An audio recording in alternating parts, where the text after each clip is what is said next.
By the time the photographer announced that it was time for the family portrait, I had already checked the cake twice, helped my mother fix the clasp on her necklace, confirmed that Daniel's children had arrived, and made sure my father's medication was still in the pocket of his jacket where he had asked me to put it.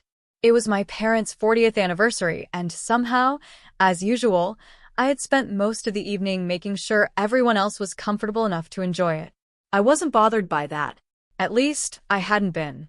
I had always been the dependable one in my family, the daughter who remembered appointments, answered calls, noticed when something was missing, and quietly fixed things before anyone else realized there was a problem. My parents called me responsible.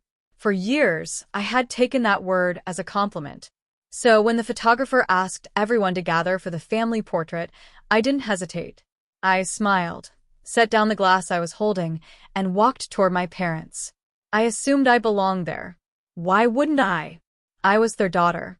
I had barely taken 2 steps when my mother looked directly at me and said, almost casually, "Maya, could you take the picture for us?" I laughed because I honestly thought she was joking. There was no reason for me to be behind the camera. The photographer was standing right there. My mother didn't smile. She simply looked at me and repeated, "Just immediate family, sweetheart." For a second, I didn't understand what she meant. Then I looked at the people moving into position. My mother, my father, Daniel, his wife, their children.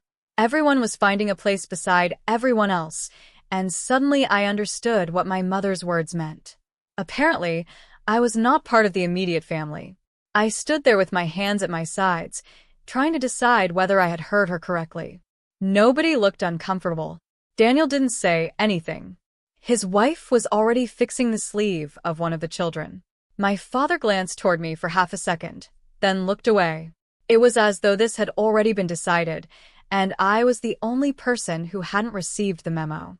The photographer handed me the camera, and I took it because I didn't know what else to do. I stepped backward until everyone fit inside the frame. Through the viewfinder, I could see every face clearly. My parents were smiling. Daniel had his arm around his wife. The children were squeezed between them. Everyone looked exactly like a family should look in a photograph. And there I was, standing behind the camera. I could see the empty space where I should have been. "Everyone ready?" the photographer called. I forced a smile and pressed the button. The shutter clicked. That was it. Nobody apologized. Nobody laughed and said they were only kidding. Nobody even seemed to notice that their daughter had just been asked to document a picture of the family she apparently wasn't part of. I lowered the camera and handed it back. "Thank you," my mother said. Just 2 words. I nodded as though nothing had happened. For the rest of the evening, I told myself the same thing over and over. It was only a picture. But even then, standing there beneath the warm lights and surrounded by people who had known me my entire life, I knew that wasn't true. Because pictures don't usually hurt. What hurts is what people decide belongs inside the frame. And I had just learned that, in my parents' eyes, I didn't. The strangest part was that I still didn't understand why. I had spent years being the daughter they called whenever something needed to be handled. I had organized this anniversary celebration, remembered the details everyone else forgot, and made sure the evening went smoothly. Yet when it was time to create one simple picture of who mattered to them, I was the person they asked to step aside. I didn't know it then, but that photograph would follow me for months. And the next time my parents wanted me standing inside the frame, they wouldn't be asking because they suddenly realized I was their daughter. They would be asking because they needed something from me. For the rest of the evening, I tried to behave as though nothing had happened. I smiled when relatives came over to congratulate my parents. I laughed when my aunt told the same story about their wedding that she'd told at every anniversary since I was 16. I hugged my mother before she left and told my father that the celebration had gone well. From the outside, I probably looked completely normal. That was something I had always been good at. I could swallow an uncomfortable feeling, put a smile on my face, and keep moving. But every time someone mentioned family, my mind returned to those 3 words my mother had used so casually. Immediate family. I kept wondering when exactly I had stopped being part of it. Maybe the answer was somewhere in the years I had spent being the responsible daughter. Daniel was 3 years younger than me, and from the time we were children, Our parents had treated us differently in ways that were so gradual I didn't notice them at first. When Daniel struggled in college, my parents helped him with expenses. When he couldn't find steady work after graduating, Dad covered a few months of his rent. When Daniel moved into his first apartment, Mom called me to help him pack, organize the kitchen, and make sure the utility accounts were transferred. I remember spending an entire Saturday labeling boxes while Daniel sat on the floor scrolling through his phone. When I was done, Mom hugged me and said, "I don't know what we'd do without you." At the time, I smiled. I thought that was love. Whenever Daniel had a problem, there was always a reason. He was younger. He was struggling. He was going through a difficult period. He just needed a little help getting back on his feet. And whenever I had a problem, there was always another explanation. "You've always been so independent. You've got a good head on your shoulders. Maya can handle it." That last one became almost a family motto. Maya can handle it. If Mom needed someone to take Dad to an appointment, she called me. If paperwork arrived that Dad didn't understand, she sent me a photograph of it. If Daniel needed help filling out a form, she asked me to do it because I was better with that kind of thing. If someone forgot a birthday, I remembered. If a family dinner needed organizing, I organized it. If there was a problem, somehow it eventually became my problem. I used to feel proud of being the dependable one. I thought being independent meant my parents trusted me more. But sitting alone in my apartment a few nights after the anniversary, I started wondering whether independent had slowly become another word for something I had never wanted to hear. "You don't need anything from us, so we don't have to give you anything." The thought made me uncomfortable because I didn't want to resent my brother. Daniel hadn't asked to be treated differently. At least, not in the beginning. And I loved my parents. I wasn't looking for reasons to turn them into villains. I kept reminding myself that every family had different roles. Maybe Daniel simply needed more help. Maybe I really was more capable. Maybe there was nothing unfair about it at all. But then I remembered the photograph. Daniel had needed help, and they had made room for him. I had been dependable, and they had asked me to step behind the camera. That was the part one couldn't explain away. Daniel got sympathy. I got responsibility. Daniel got second chances. I got expectations. And for the first time, I started asking myself a question I had avoided for years. Had my family confused my ability to handle things with permission to give me less? A few days later, I was scrolling through my phone when I saw a notification from my mother. She had posted the anniversary photographs. I opened the post. The caption read, "40 years, one beautiful family." I stared at those words for several seconds. Then I opened the photograph. My parents were standing in the center. Daniel and his wife were beside them. The children were smiling in front. Everyone was there. Everyone except me. And somehow, seeing it on my mother's page hurt more than standing behind the camera had. At first, I tried to convince myself that I was making too much of it. Maybe the photographer had simply framed the picture differently. Maybe there had been too many people in the original shot and my mother had wanted a tighter photograph. Maybe immediate family hadn't meant what I thought it meant. I kept finding explanations because explanations were easier to live with than the alternative. The alternative was that my mother had looked at a picture of her own family, seen me standing there, and decided I didn't belong in it. Then, 3 days later, I received a message from the photographer. He had sent a link to the full collection of anniversary photographs. I opened it without thinking much about it. Then I saw the original. I was there. Not in the center. Not even close. I was standing several feet behind my parents, holding the camera after the photograph had been taken, but I was still visible along the edge of the frame. I stared at it for a long moment. Then I opened the version my mother had posted. The difference was obvious. The final photograph had been cropped. My stomach tightened. I zoomed in and out several times as though the answer might change if I looked at it differently. It didn't. I hadn't been forgotten. I hadn't accidentally wandered out of the frame. Someone had looked at the original photograph, chosen the version without me, and then posted it for everyone to see. Someone had made a decision. I didn't call my mother. I didn't send her a message asking why.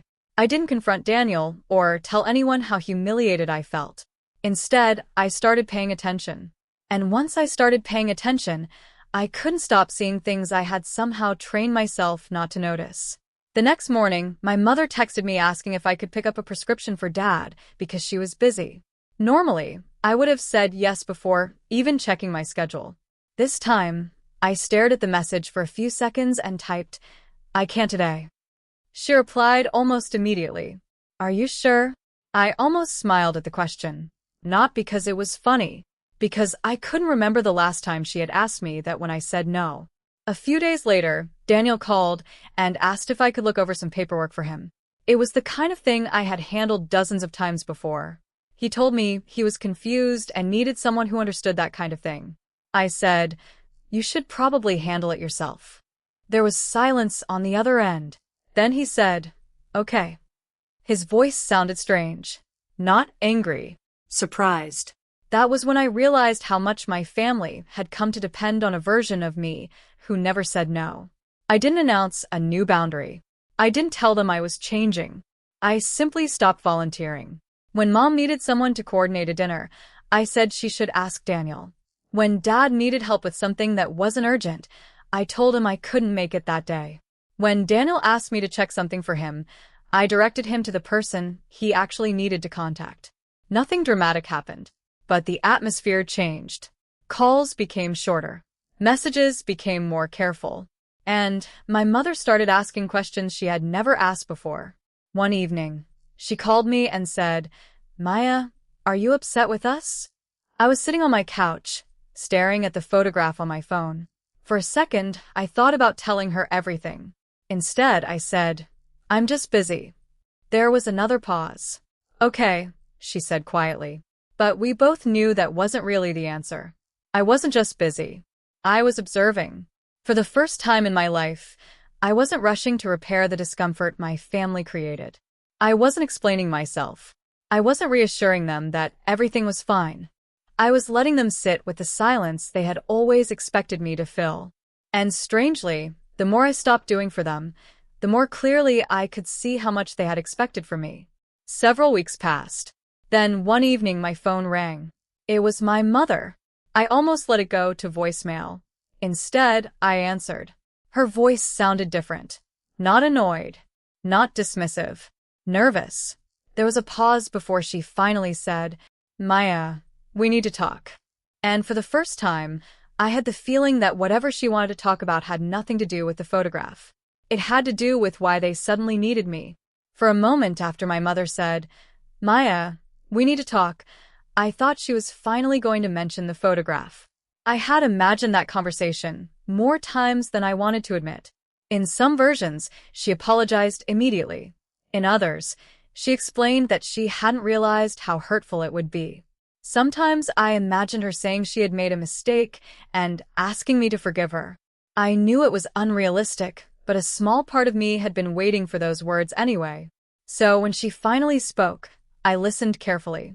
Instead of apologizing, she said, "We're having another family picture taken." I didn't say anything. She continued, explaining that my parents had decided to sell the house they had lived in for almost 40 years. They were downsizing, and before they moved, they wanted to take one final photograph inside the house where Daniel and I had grown up. She talked about it as though it were a simple family tradition, something sentimental and harmless. Then she said, "We want you in this one." I felt something inside me loosen. Relief. I hated that I felt it. After everything that had happened, after seeing the photograph with myself deliberately cropped out, one sentence from my mother was enough to make me feel like maybe things had changed. Maybe she had thought about what she'd done. Maybe she had looked at that picture later and realized how cruel it had been. Maybe this was her way of fixing it without having to say the words, "I'm sorry." I knew better than to expect an apology from my mother. But I still wanted one. "So you're asking me to come for the photograph?" I asked. "Of course," she said. "We want everyone there." Everyone. The words stayed in my head. 6 months earlier, apparently I hadn't been immediate family. Now I was everyone. I was about to ask her why when she added, "There's also some paperwork we need you to look at." The relief disappeared so quickly that I almost felt embarrassed for having allowed myself to feel it. "What kind of paperwork?" There was a pause. "It's nothing major," she said. "It's just something related to the house." I sat back against my couch. What does it have to do with me? It's complicated, Maya. That's why we'd rather explain it when you're here. That answer made me more suspicious, not less. I thought about all the times my family had asked me to just look at something. A form, a bill, a letter, a contract. Something that supposedly wouldn't take more than 10 minutes, only to turn into an afternoon of fixing a problem nobody had bothered to understand before handing it to me. Normally, I would have reassured my mother immediately. I would have said, "Sure, I'll come over." I would have started thinking about what needed to be done before I even hung up. This time I didn't. "Okay," I finally said. "I'll come over." My mother sounded relieved. "Good. We'll talk then."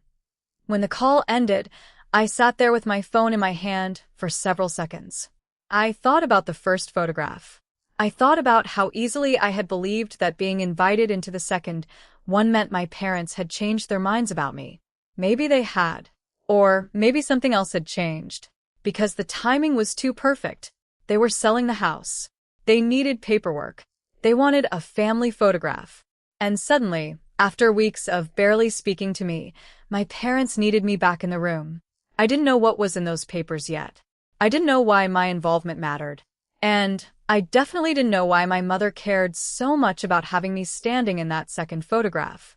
But there was one thing I decided before I went back to my childhood home. I wasn't going there to make things easier for them. I was going there to listen. And for the first time in my life, I wasn't going to agree to anything before I understood exactly what they were asking me to give. When I pulled into my parents' driveway, I almost missed the house I had grown up in. It looked the same from the outside, but somehow smaller. The front porch seemed narrower. The windows looked lower. Even the maple tree beside the driveway, which I remembered as enormous when I was a child, looked ordinary now.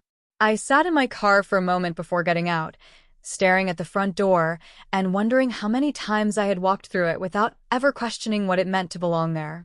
When I stepped inside, the smell hit me first. Old wood, furniture polish, and the faint scent of the cinnamon candles my mother had always burned whenever company came over. But the house itself looked completely different. Boxes were stacked along the hallway. Books had been packed into cardboard cartons. The dining room table was covered with papers, folders, and things my parents had apparently decided they no longer needed. They were preparing to leave. Photographs still covered the walls. There were pictures from Daniel's childhood, school photographs, birthday parties, family vacations, Christmas mornings. I stopped in front of one from Daniel's graduation and stared at it longer than I meant to. Mom and Dad were standing beside him, both smiling proudly. I remembered that day. I had taken half the photographs because my father had forgotten to charge the camera. Then I looked farther down the wall. There were pictures of my parents when they were younger, their wedding, their first house, Daniel as a baby, Daniel at 10, Daniel at 16. And then I saw the anniversary photograph, the one without me. It had already been printed. My mother had framed it. I stood there staring at the photograph until I heard my brother behind me. "Hey." I turned around. Daniel was standing in the doorway with his hands in his pockets. "Hey," I said. Neither of us mentioned the picture. He asked how I was doing. I said I was fine. He nodded as though we had just completed some routine conversation between siblings who hadn't spent much time talking lately. A few minutes later, my parents came into the room with a woman I recognized as the realtor. She greeted me warmly and explained that they were close to putting the house on the market. My parents had decided it was time to downsize, and there was apparently quite a bit to sort through before everything could be finalized. Then my father placed a thick folder on the table. "This is what we wanted to talk to you about." I sat down. My mother began explaining that several years earlier, when the house had developed a serious plumbing and structural problem, I had helped pay for some of the repairs. I remembered. It had happened during one of the worst winters we had had in years. A pipe had burst, water had damaged part of the lower level, and there were problems with the foundation that had turned what everyone initially thought was a plumbing repair into something much more expensive. My parents had been overwhelmed. I had money saved, so I had helped. At the time, I never thought of it as a loan. I never asked them to sign anything. I certainly never imagined that one day I would be sitting at the same dining room table with a realtor, looking at paperwork connected to that money. I had simply told my father, "We'll figure it out." Because that was what I always said. We'll figure it out.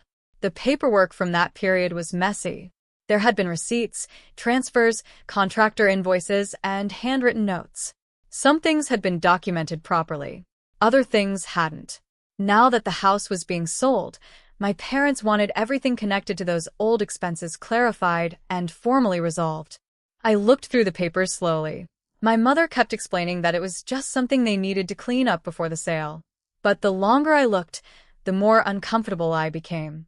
Because my contribution, something I had forgotten about years ago, suddenly mattered very much. My parents needed my cooperation. And I couldn't stop thinking about the irony. When they wanted a photograph celebrating who belonged to the family, I had been asked to stand behind the camera.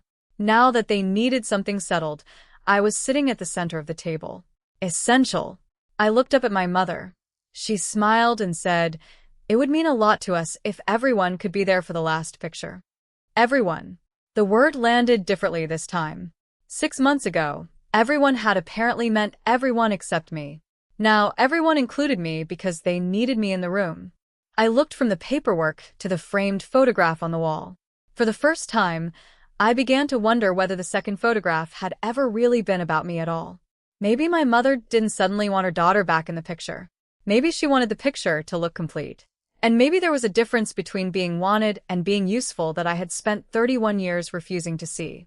I don't know how long I sat at that dining room table staring at the paperwork before I finally looked up at my mother and asked the question I had been carrying around for months. Why wasn't I in the first picture? The words came out quieter than I expected. I wasn't angry when I said them. At least, I didn't sound angry. But the room changed immediately. Daniel looked down at the papers in front of him. My father glanced at my mother, then away. And my mother suddenly became very interested in straightening a stack of documents that didn't need straightening. For a few seconds, nobody answered. Then Mom sighed and said, "Maya, it wasn't meant the way you took it." I almost laughed. Not because anything was funny. Because I had heard that sentence before. What way was I supposed to take it? I asked. She looked uncomfortable. The photographer suggested keeping the group smaller. I stared at her. I had seen the original photograph. I knew exactly where I had been standing. And I knew who had been standing beside my parents. "The photographer didn't tell me that," I said. "You did." My mother's expression changed. For the first time, she realized I wasn't going to accept the easiest explanation. She looked toward my father. He didn't help her. Finally, she said, "We wanted the picture to focus on the immediate family." There it was again. Immediate family. The same words that had been echoing in my head since the anniversary. I asked her what that was supposed to mean. She hesitated before finally saying, "Daniel has a family of his own now. We wanted one picture of the family unit." I looked at her. "And I'm not part of the family unit?" "That's not what I said." "But that's what you did." She didn't answer. Then she started explaining that I had always been independent, that I had my own life, that I didn't need them the way Daniel did. She said she thought I was already building a life separate from the family and that the photograph was supposed to represent the people who were still closely connected. I listened quietly. And then she said something that hurt more than I expected. She mentioned the conversations we'd had about Daniel. Months before the anniversary, I had questioned how much money my parents were continuing to give him. I hadn't demanded anything for myself. I had simply asked whether they were sure they could afford it, and whether constantly rescuing him was actually helping him become independent. Apparently, my mother had heard something completely different. She thought I was judging her. She thought I was criticizing the way she had raised Daniel. And instead of talking to me about it, she had made a decision. She left me out of the photograph. Not because I wasn't her daughter. Not because I wasn't family. Because she wanted to make a point. I felt my chest tighten. Somehow, I had expected the truth to make me feel better. It didn't. An accident could have been forgiven. A misunderstanding could have been explained. But this had been intentional. My mother had looked at the family photograph, known I was standing there, and decided I didn't deserve to be in it. Then I looked at my father. "You knew?" He didn't answer immediately. That was answer enough. Finally, he nodded. "I knew she didn't want you in it." I stared at him. Why didn't you say anything? He rubbed his hand across his forehead. I didn't want to create a scene. I looked away. That somehow hurt almost as much as what my mother had done. Because I had always believed my father was the quiet one who understood me. The safe one. The person who might not say much but would never deliberately let me be pushed aside. But he had watched it happen. And his silence had allowed my mother's decision to become everyone's decision. I sat there looking at the framed photograph on the wall, and suddenly I understood something I had spent years refusing to admit. I had always thought staying quiet protected my relationship with my parents. I thought if I didn't challenge them, didn't complain, didn't make every unfair thing into an argument, eventually they would see how much I cared. But maybe my silence had done something else. Maybe it had protected them from ever having to change. I had made it so easy for everyone to hurt me without consequences because I was always the one who would eventually smooth things over. And for the first time, I wondered how different my family might have treated me if I had stopped making their comfort more important than my own. Have you ever stayed quiet because you thought speaking up would only create more family conflict, and later realized that your silence had made it easier for everyone else to keep treating you the same way? I didn't have an answer for what I was going to do next. But sitting there in the house where I had grown up, looking at the photograph where my family had deliberately erased me, I knew one thing. I wasn't going to pretend I hadn't seen it anymore. I took the folder home that afternoon. For once, I didn't sit at my kitchen table and immediately start solving the problem. I didn't call my mother to tell her what needed to be corrected. I didn't make a list of everything my parents needed to do before the house could be sold. I simply put the folder beside my laptop and left it there. It stayed untouched for almost an hour. That might not sound like much, but for me it was different. I had spent most of my life responding to problems before anyone even finished explaining them. If something needed to be handled, I handled it. If someone was confused, I figured it out. If there was paperwork nobody understood, somehow it ended up in front of me.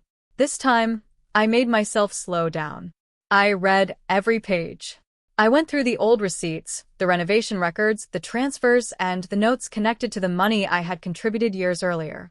Whenever something wasn't clear, I wrote down a question instead of assuming I understood it. And because I wasn't willing to make a decision based on pressure or guilt, I made sure I understood what I was actually being asked to sign before agreeing to anything. My mother called the next morning. "So," she asked. "So what? Did you look at everything?" "Yes. And I still have some questions." There was a pause. "Maya, we've already explained this." "I know. We're trying to get the house ready. The realtor needs everything settled." "I understand. Daniel has already made plans based on the sale." I closed my eyes. There it was. Daniel. There was always a reason why I needed to make things easier for Daniel. Mom's voice softened. "We're family." I looked at the folder sitting on my table. "I know. We helped raise you. I know that too. We never meant to hurt you." That one made me pause. I wanted to say, "Then why did you?" Instead, I stayed quiet. My mother continued talking. She reminded me that the house belonged to the family, that everyone was counting on the sale, that Daniel had already made plans, and that refusing to cooperate would make everything much more difficult. She never threatened me. She didn't need to. The pressure came through the things she knew would make me feel guilty. Family, responsibility, disappointment, other people's plans. The old version of me would have heard all of that and immediately said yes. Because helping my parents was familiar. Being needed was familiar. And walking away, even temporarily, felt like something selfish people did. I sat there thinking about the first photograph. I thought about standing behind the camera while everyone else smiled. Then I thought about the second photograph my mother wanted. Suddenly, I understood what was different. The question wasn't whether I loved my parents. I did. The question wasn't whether I wanted to punish them. I didn't. The question was whether loving them meant I had to automatically agree to whatever they asked of me. For most of my life, I had treated those things as the same. They weren't. So, I told my mother something I had never really said to her before. "I'll cooperate with anything that's fair. But I'm not signing anything just because everyone is uncomfortable with me taking the time to understand it." She went quiet. "Maya, I mean it." I could hear the disappointment in her voice. But underneath it there was something else. Surprise. She wasn't used to this version of me. Neither was I. I wasn't refusing to help. I wasn't trying to hurt anyone. I wasn't demanding revenge for the photograph. I was simply refusing to make a decision because my family expected me to make it. And for the first time, I understood that a boundary didn't have to sound angry. Sometimes it could sound like a calm sentence spoken by someone who had finally decided that her own comfort mattered too. I didn't know yet whether my parents would respect that. I only knew that I couldn't go back to being the woman who signed first and asked questions later. Not this time. The day of the second photograph arrived a few weeks later. When I pulled into my parents' driveway, I could already see the photographer's car parked near the front entrance. For a moment, I sat behind the wheel and watched through the windshield. The house looked different now that most of the rooms were packed. There were boxes near the windows, pieces of furniture covered with sheets, and a small sign from the realtor near the driveway. This wasn't just another family gathering. It was the last time they would all be standing inside the house where Daniel and I had grown up. When I walked through the front door, my parents were waiting for me. My mother smiled. The relief on her face was almost impossible to miss. "You're here," she said. "I said I would come." "I know." Daniel walked over a moment later, and for some reason, he was unusually warm. He asked how work was going. He joked about how much smaller the house seemed now. He even offered to take my coat. It was strange. Everyone was acting as though the last few months hadn't happened. Nobody mentioned the first photograph. Nobody mentioned the conversation at the dining room table. Nobody mentioned the paperwork or the fact that I had refused to sign anything until I understood exactly what I was agreeing to. It was as though the family had quietly decided that if nobody talked about what happened, then perhaps it had never happened at all. The photographer eventually called everyone together. I stood near the hallway, watching my parents move toward the center of the room. Then my mother looked at me. "Maya, come stand here." She pointed toward the space beside her, exactly where I had wanted to stand the first time. For one brief second, something inside me tightened. I remembered that night. The way I had taken 2 steps toward my parents. The way my mother had stopped me. The way she had said, "Just immediate family." Now she was pointing toward the center, as though that moment had never existed. I walked over slowly. The photographer adjusted his camera and asked everyone to move closer. Daniel stepped beside Dad. His wife stood next to him. The children moved into the front. My mother put her arm around me. I could feel her fingers resting against my shoulder. "See," she said softly. Then she smiled at me. "This is how it should have been." I looked at her. For a second I thought about simply smiling. That would have been easier. I could have stood there, let the photographer take the picture, and gone home. Everyone would have been happy. The house would have been sold. The paperwork would eventually be finished. The family photograph would look beautiful. But something in me refused to pretend anymore.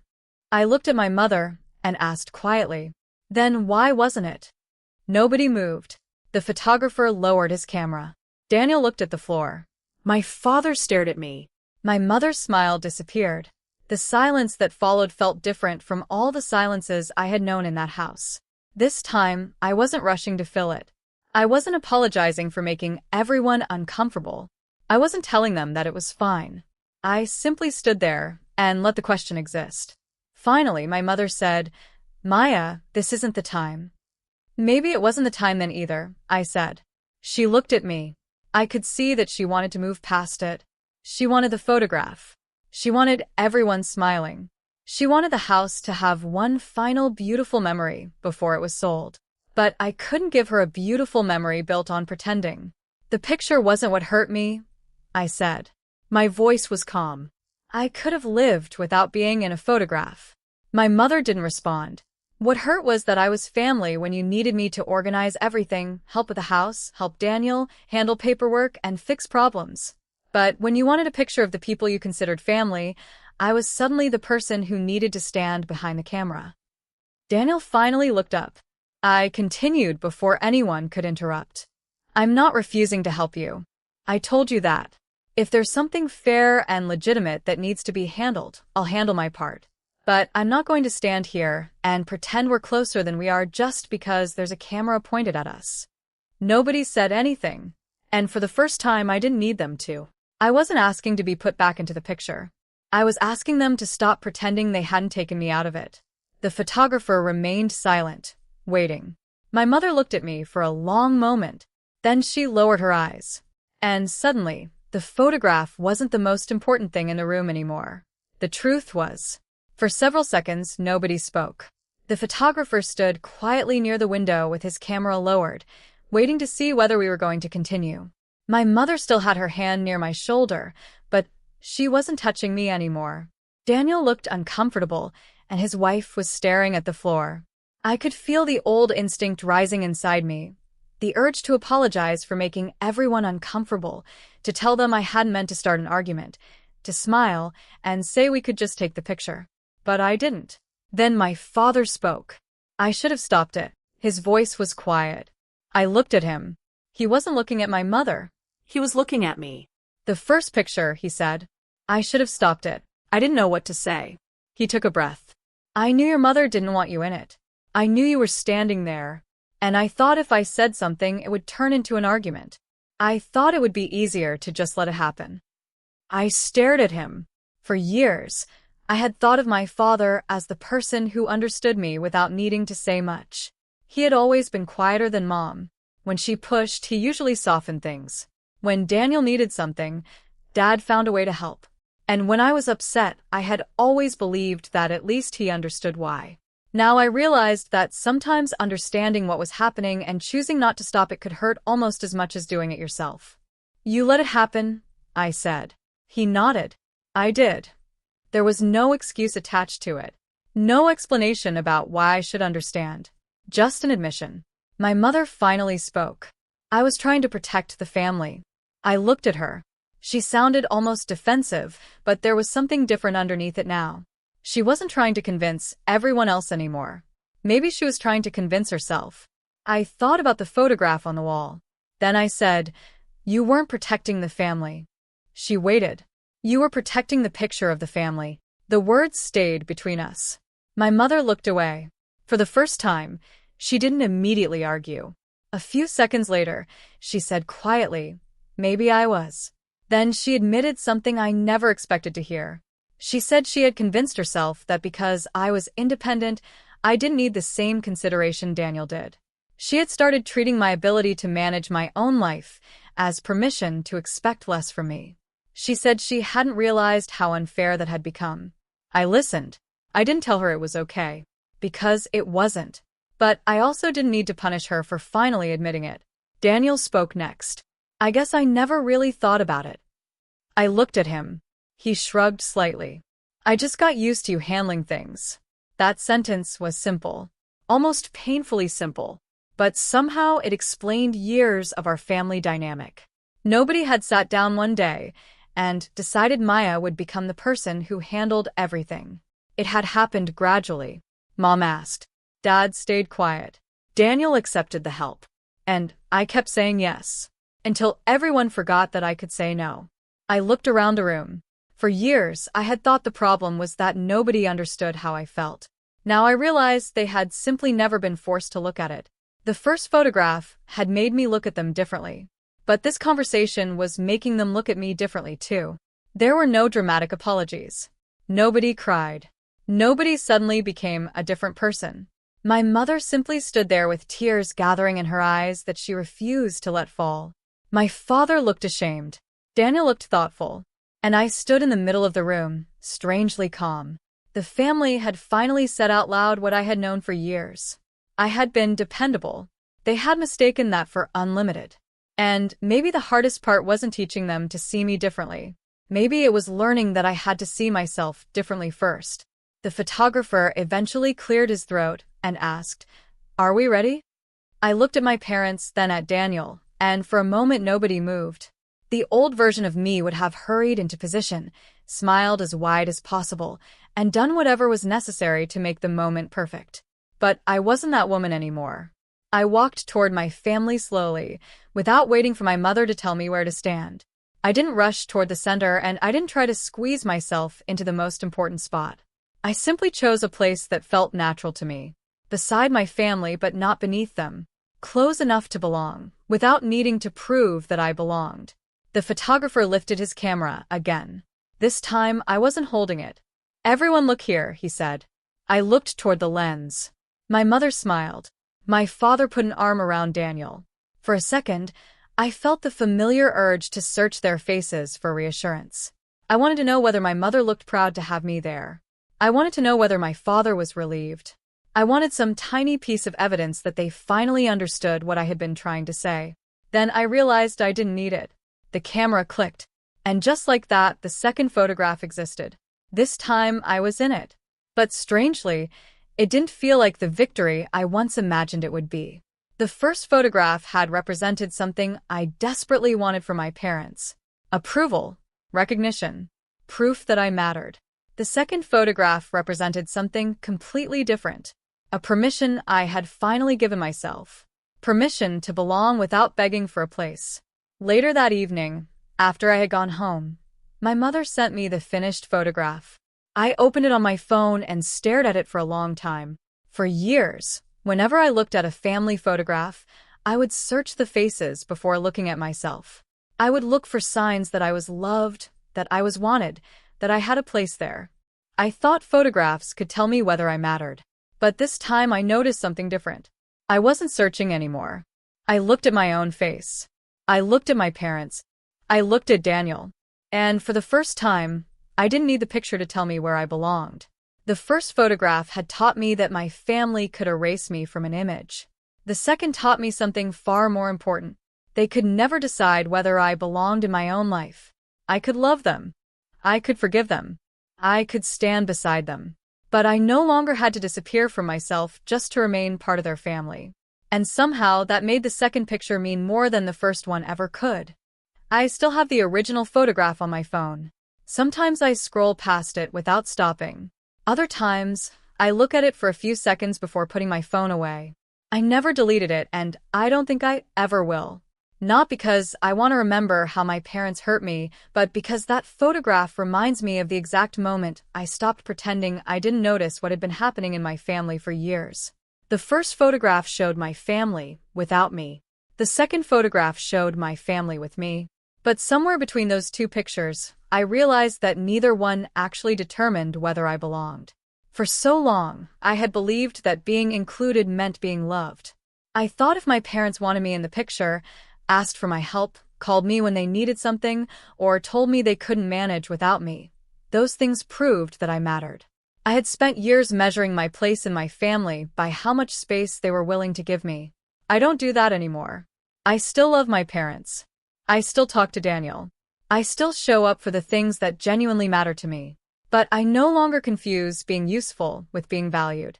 I don't automatically say yes just because someone is disappointed by my no.